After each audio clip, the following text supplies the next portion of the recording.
Hello children, today we are going to start with second module of Geography class 10 Resource and Development.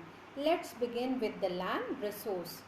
We live on land and we perform different kinds of economic activities.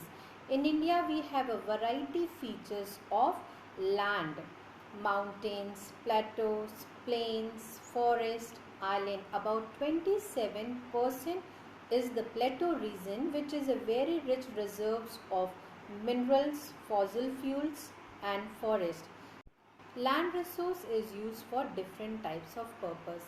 It is used for agricultural activities, it is used for grazing and pasture land, it is used for building roads, factories and etc. Now net zone area. What is net zone area?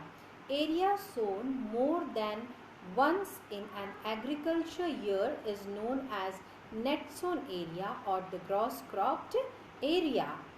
About 95% of our basic needs depends on food, cloth and shelter which are obtained from the land. So some human activities such as deforestation, overgrazing, overmining, quarrying too have contributed significantly in the land degradation.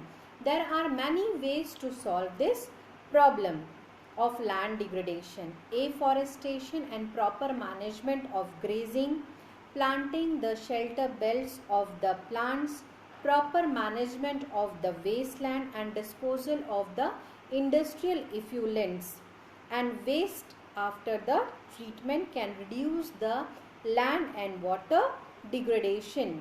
Now let's start with the soil as a resource.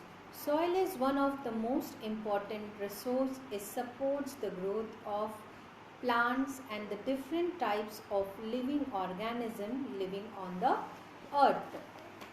India has a varied relief features of land reforms, climatic reliefs and vegetation types.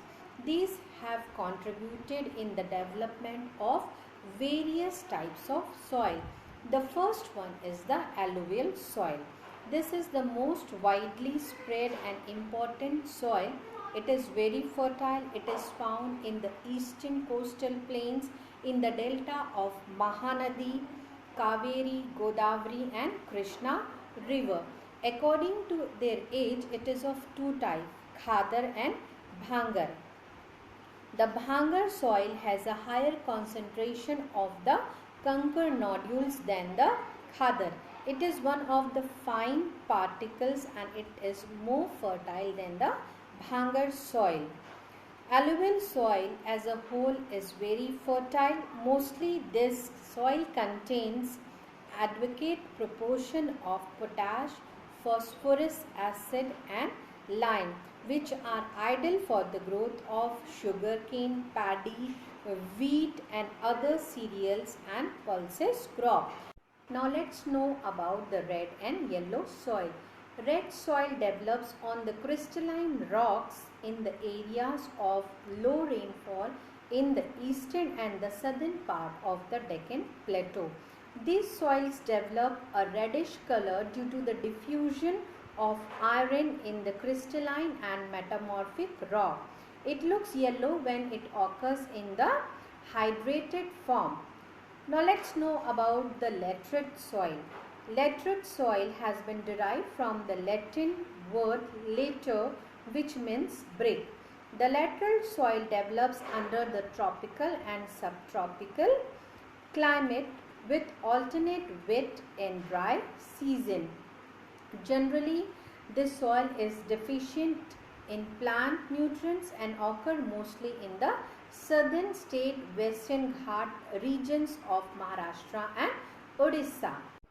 Arid soil. Arid soil range from red to brown in color.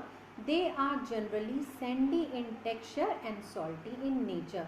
In some of the areas, the content of the salt is very high and we can obtain common salt by evaporating the water from it. The forest soil. The forest soil is found in the mountains and the hilly region where we find the rainforest.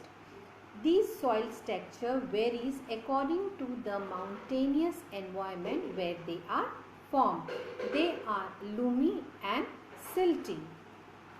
Now let's discuss about the soil erosion and soil conservation. The denudation of the soil cover and subsequent washing down away of the soil is known as soil erosion. The process of soil formation and soil erosion go on simultaneously, and generally there is a balance between the two. Sometimes the balance is disturbed due to the human activities like deforestation, overgrazing, construction and mining, while natural forces like wind, glacier, water led to soil erosion too. The running water cuts through the clay soil and makes the deep channel that is known as gullies. The land becomes unfit for cultivation and it is known as badland. In the Chambal basin, such lands are called as ravines. Sometimes you have seen that the water is flowing over a large area down a slope. In such a case, the topsoil is washed away, and this type of erosion is known as sheet erosion. Along the contour lines can be decelerate the flow of water down the slope, and this is called the counter plugging. Steps can be cut down on the slope, making the terraces.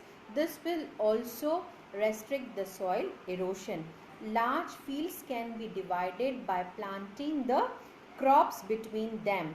This breaks the force of wind, and this method is known as strip cropping. Planting lines of trees to create shelter also works in a similar way. Rows of such trees are known as shelter belt.